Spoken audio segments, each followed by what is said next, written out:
Friends, ഞങ്ങൾ ഇന്ന് എത്തിപ്പെട്ടിട്ടുള്ളത് തിരൂര് തലക്കെടുത്തൂർ പടിഞ്ഞാറേക്കര എന്നുള്ളൊരു സ്ഥലത്താണ് കേട്ടോ. അപ്പോൾ ഇവിടെ എന്താ പ്രത്യേകത എന്ന് വെച്ചാൽ, ഇവിടെ കണ്ണെത്താ ദൂരത്തോളം ഒഴിഞ്ഞു കിടക്കുന്ന ഒരു പാടമുണ്ട്. ഈ നാടിൻ്റെ ഒരു പ്രത്യേകത എന്ന് പറഞ്ഞാൽ ഇതാണ്. ഇവിടെ രാവിലെയും വൈകുന്നേരമൊക്കെ ആളുകൾ ടൈം പാസ് ചെയ്യാനായിട്ട് ഈ ഒരു പാട ഏരിയയ്ക്കാണ് വരിക. അപ്പോൾ ഇവിടെ തോടും പാടവും എല്ലാം അതും കൂടി ഒന്നായി കിടക്കുന്നൊരു സ്ഥലമാണ് കേട്ടോ.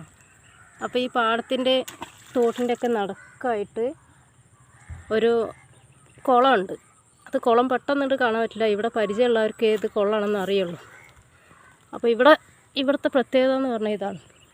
2-3 വർഷമായിട്ട് ഇവിടെ ചുവന്ന ആമ്പൽ നന്നായിട്ട് വിരിഞ്ഞ് നിൽക്കുന്നുണ്ട്.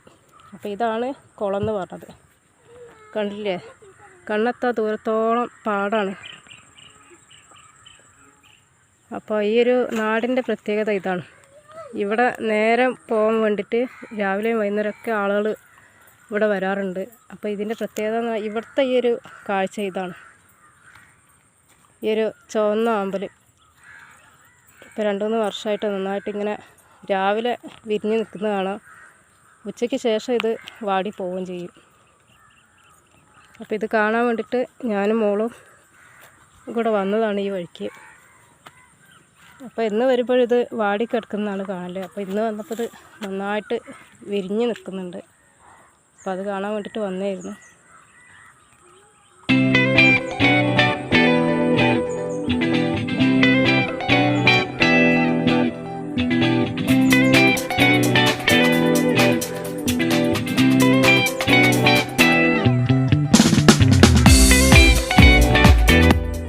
ഇവിടെ ചുവന്ന ആമ്പൽ വിരിഞ്ഞ് നിൽക്കുന്ന പോലെ തന്നെ ഈ പാടം മുഴുവനും വെള്ള ആമ്പൽ നന്നായിട്ട് വിരിഞ്ഞ് നിൽക്കുന്നുണ്ട്. പക്ഷെ അതിലൊക്കെ ഒരു പ്രത്യേകത ഈ ആമ്പലുകൾക്കാണ്.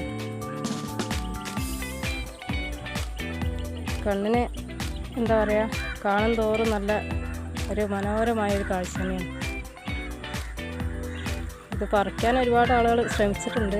പക്ഷേ അത്രയും ഒരു വണ്ണത്തിലൊക്കെയാണ് ഇത് പോയിട്ടുള്ളത്.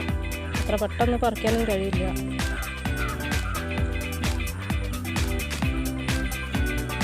ഈ പാടം മുഴുവനും വെള്ള ആമ്പൽ നിറഞ്ഞു നിൽക്കണം.